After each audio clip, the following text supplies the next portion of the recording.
Welcome to The Creative Influencer, where we discuss all things creative with an emphasis on influencers. The Creative Influencer is hosted by John Pfeiffer. John is an entertainment attorney in Santa Monica, California, who represents influencers and other creatives.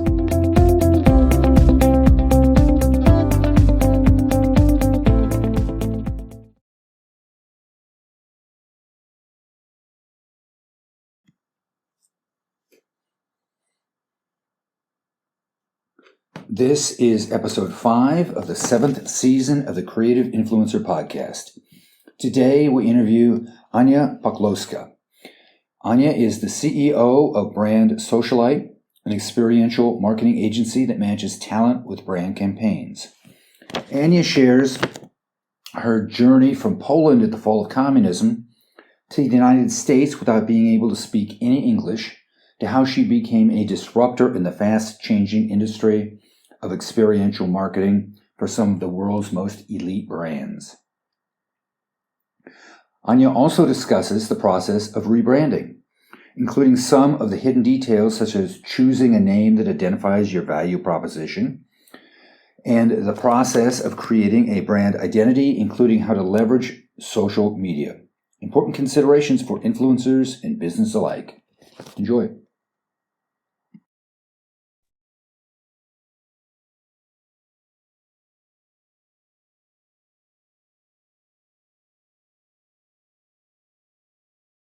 I am joined today by Ania. Welcome to the podcast. Thank you for having me. Really excited to be here. And your company is Brand Socialite, correct? Yes, Brand Socialite. Okay, can you tell me a little bit about Brand Socialite? Absolutely. Brand Socialite was born out of a pain point I saw in our industry. So I've been in the experiential marketing world for over a decade, working with luxury wines and spirits. And let me interrupt you just a second. When you say experiential marketing, what do you mean? Experiential marketing is also known as consumer marketing. So the best way to describe it is we create experiences for our client consumers. So for instance, samplings at a liquor store that you've seen, or at a nightclub, or when you go to Veuve Clicquot Polo, like all of those, some people call it events, but it's more than that, right? So there's an ROI involved, there's KPIs and things like that. Okay, sorry, I interrupted you. So your brand, your company sets those up. Yeah, so I was at we had a partnership. Hennessy had a partnership with Canelo in Las Vegas, and sometimes these brands don't think of securing staff till like maybe last minute. So I really wanted to develop a technology platform similar to a gig economy like Uber or Glam Squad, or you've heard of those. So Brand Socialite was born during my MBA at UCLA Anderson. It was my thesis for my MBA. And basically, right now, we're still working on developing the actual technology for it, but we're operating as an agency that helps brands develop experiential marketing campaigns, sponsorships. That's why I'm actually here in Miami for Swim Week, and staffing with promotional models, bartenders, logistics, sommeliers, engravers, photographers, videographers, you name it. What is Swim Week? So it's a fashion week in New York. You've heard of that. Yeah, I've heard of Swim Week too. I just want you to tell me what it is. Oh, I see. So Swim Week is basically a fashion show for all the swimsuits every year held in Miami. So a lot of brands, my friend owns a swim company, like a swim attire company, and has a show, and he reached out to me and asked if I could potentially have any sponsors for his runway show. And I just so happen to know people out here that work for Fortune 500 brands that were interested in participating. How did what set you down this path? You said this was your graduate thesis for your MBA. Where did you get the idea? Well, I've done this for over a decade for someone else, right? So I've helped somebody. I started with an agency that was about 6 months old over a decade ago. And I helped that person build the agency from East Coast to West Coast to then, I've grown with the company as the company grew. So I decided that I want to launch my own company and do it better. And when did you launch your company? So I graduated from the executive MBA program in 2020 during the pandemic when it just started. So I launched the company during the program. I mean, it's a soft launch. I wouldn't say we were full blown. And then, we participated in some of the business plan competitions. And because we're experiential, because we're an in-person sort of marketing campaign, we were like, the sooner the pandemic happened, it was like, you're not going to make it. It's not going to happen. So, you're not going to win any money from any of these business plan competitions kind of thing. Well, I mean, just the story goes is that FedEx was developed as an MBA thesis as well. And they got a B because the professor said that would never work. So, I love it. Keep that in mind. I love it. Many stories like that for sure. One of our professors also shared some of his, right? Like you just don't see it when you don't understand it. Right. So you launched at probably the absolute worst time you could possibly do it. Not Correct. by choice, but that's just, what happened. Correct. Are you finding that the experience market is coming back? Oh, yes. My goodness, for sure. We are in June alone, our busiest month. We've done over 50 experiential marketing events in between Northern California and Southern California alone. So that is a significant increase since post-pandemic, pre-pandemic, Right. You know what I mean? Yeah. Okay, so I want to take you through when you were deciding about your company, how you decided to brand it. And then I know for a different company, you helped in a rebrand. I want to talk about first the branding, and then how, if you kind of don't do it right the first time and have to rebrand, how you go about that. So let's start first with the branding. What steps did you follow to try to develop your brand? Yeah. So, I mean, the name, well, the struggle with the name, how do you come up? And we were started with a completely different name. So this is a perfect, we were called Event Slay. And in grad school environments, people don't understand what slay means because it's more of a slang. So it was an interesting way. Sorry, that is my dog. 1 second, please. Sure. Let me pause it. I have a pause. Okay. So we're back. Okay. So go ahead. It was Event Slay. Event Slay was like the first name, and people didn't understand it. It wasn't resonant. So like you come up with a name, like you got to come up with like a list of names and then kind of run it by people and see what the response is. It's testing it out. Like ultimately, if we want to be a technology platform, we will need to rebrand. From Brand Socialite is way too long. I mean, look at any of the technology platforms, 4 letters, Uber, Airbnb. I mean, 4 to 5 letters. They teach you that, like short, sweet, to the point. Uber, we didn't understand what it meant when it came out because it's a foreign word.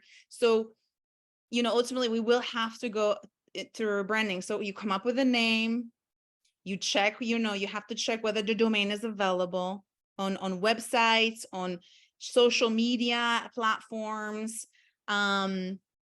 And if it isn't, then you better come up with something else, right? And if it is, then claim it as soon as you can. I mean, I think the first one, the Events Lay, I bought like .org, .net, I bought all of those endings because why not?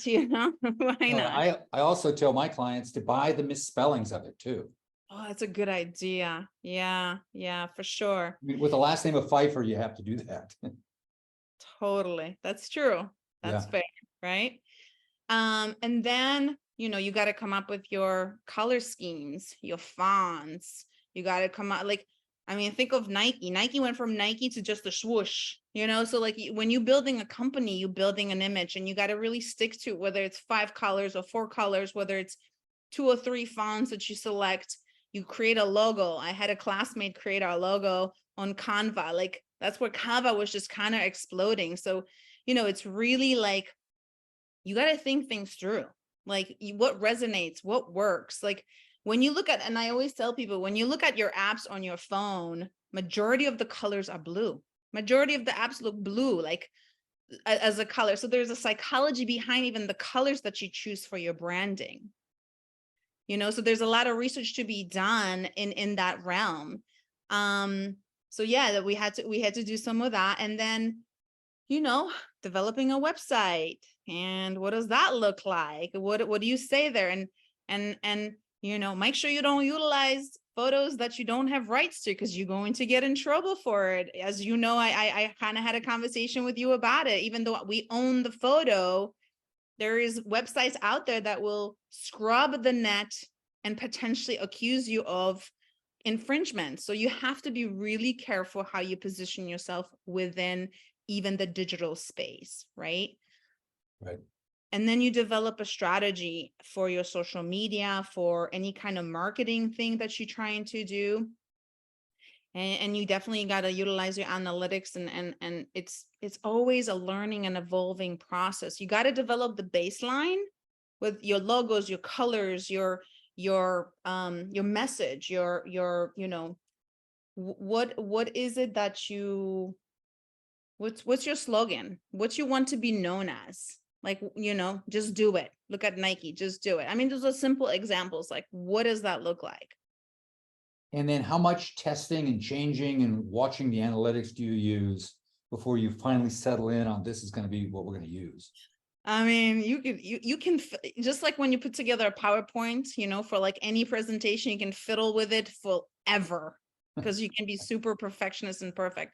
I had a professor who was like, just launch it, just do it and work through it and figure it out. Like until you start doing it, you really don't know what's working. So you just gotta don't make it perfect, just make it and start working with it and start analyzing it and improving it. It will not, my business plan and my pitch deck is very different now than what it was in grad school, right? I mean, it's just going to happen. And the same thing with your company and your branding. Same thing, you look at the big brands, people go through Facebook through Meta. I mean, look at the changes that they're making. Right. And even with Facebook and Meta, there's still a lot of people, if you said Meta to, they would like, huh? Right. No. Exactly. How much in grad school do they talk about digital marketing? Is that a focus now? So there is courses you could take where it's like, it's a very analytical with this, how to create a Google ad. What do you need for the words, for the keywords and the ranking, and how does all that work? So there's electives you can take. That is not part of like the basic curriculum, but there is courses that if you're interested in, actually, I'm trying to sign up for a summer course at UCLA right now for exactly that, because it evolves so much. I feel like I'm already behind and I'm 3 years out of school. Yeah. So you constantly, even with social media, I mean, look at Threads. Threads launched yesterday or 2 days ago. And like, if you're not in it, and if you're not constantly like teaching yourself and figuring out how to evolve with what's happening, then you're behind. I was reading about Threads that they're tying it to the Instagram account, that if you decide you don't want Threads anymore, you have to delete your Instagram account. That I did not realize that. I mean, I signed up for Threads yesterday. Yeah. It's really easy because and that's kind of what's winning. It's like they just transfer all your stuff from Instagram into another platform.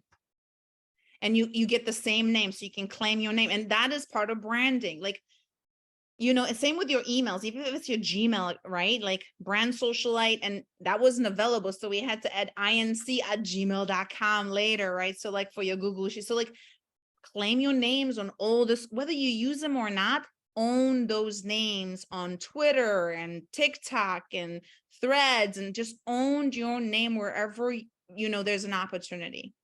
I tell clients that too, and they're like, well, I'm not going to be on Snapchat. And I said, maybe not, but you don't want somebody else using your name on the platform. Correct. 100%. 100%.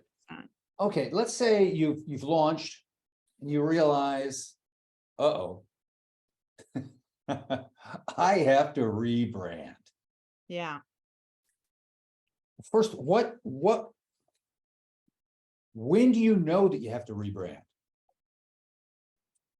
Well, there's different variations to that, right? So the company that you were mentioning that I helped to rebrand, they had an issue with being called different things on different platforms.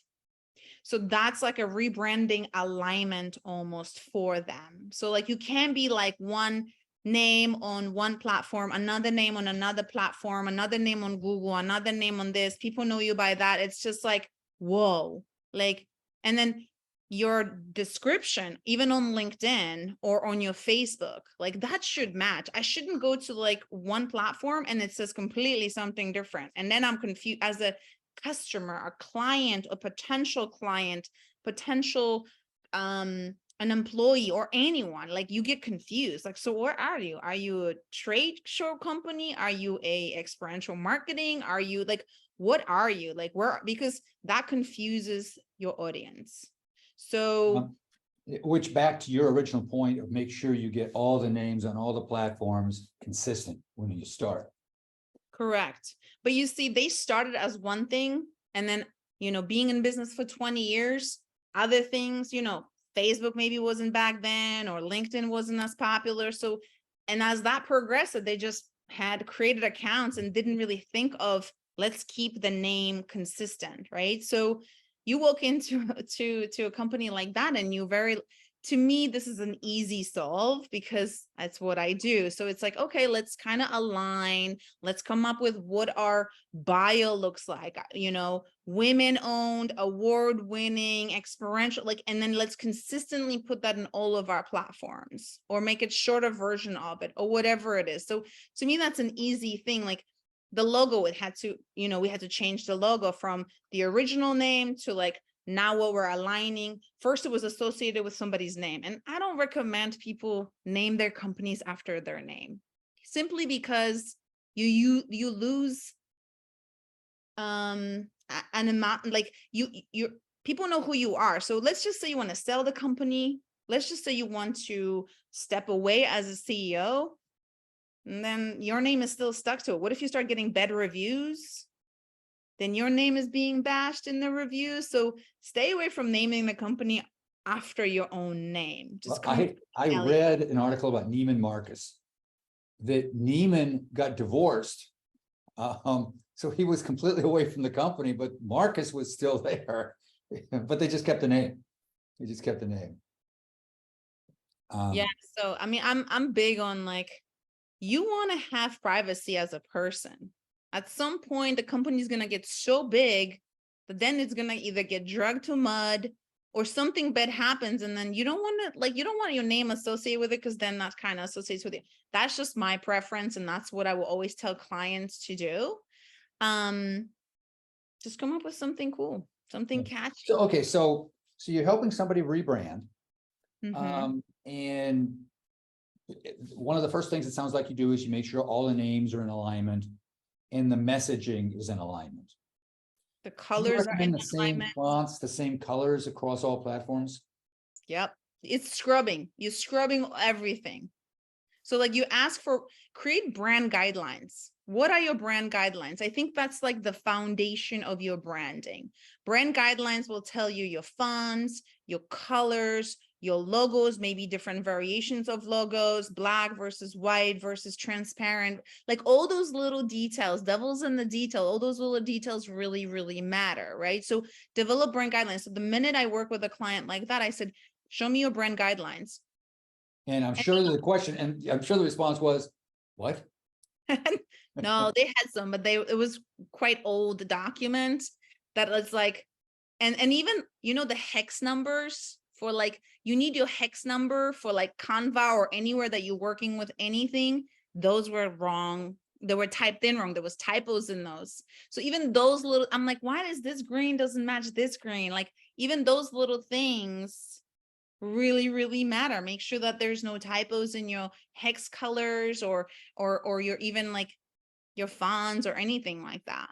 So a company comes to you and says, Ania, I need help. We we need help rebranding. How long does this process take? It really varies on how long that person. So like if you put together let's say a guideline of questions, let's say if they don't have brand guidelines, you have to help them develop those. And that depends on, like, I can work as fast as I can, but if that person's dragging their feet, and I try to put that on, like, I try to help a friend. I try to put that on the client, like, but if you take 2 weeks or 3 weeks to respond to emails, or you're not getting on phone calls, or then that process can take years, you know what I mean? But if this is really important to you, we will work really fast to make sure, because it's such an instant gratification when you're working on these things, that it's really satisfying to see when you're seeing these changes implemented right away in their websites and their colors and their social media channels. It's just there's a gratification about it, right? And we are basically all about the instant gratification these days. You know that we love to be like right now. So we could, 3 months, maybe. I mean, it depends on how fast you're moving. How much do you advise your clients to look at their competitors? All the time. I mean, like, I am like, look at what these guys are doing. We need to do something similar or different, or like, it varies on where we're going with it, right? But like, I think part of like what I call a brand audit is you take, and I did this, like, you take screenshots of everything this person has now. It's kind of like a case study. And then you do what their competitors are doing and how they're doing it. And then let's figure out what you want to do based on these two different comparisons. We'll come up with a third one, and this will be your way of going about it. Yeah. So there's a lot. I mean, I love looking at competitors because either they're longer in business, or they have clients that have, accelerate their growth in some way, or they're using technology that you haven't even thought of using. The company I was advising is never used Canva. Never, it's like, I feel like because sometimes it's the baby boomers, older generations, that they're not keeping up with the newest technology, and not even the people that they hire are keeping up with it. So bringing even new technology to the table and showing people that you could do things without major investments just by using a technology is really, really interesting. And how do you keep up with what's going on in the industry? Good question. I am on social media a lot. I follow a lot of different sort of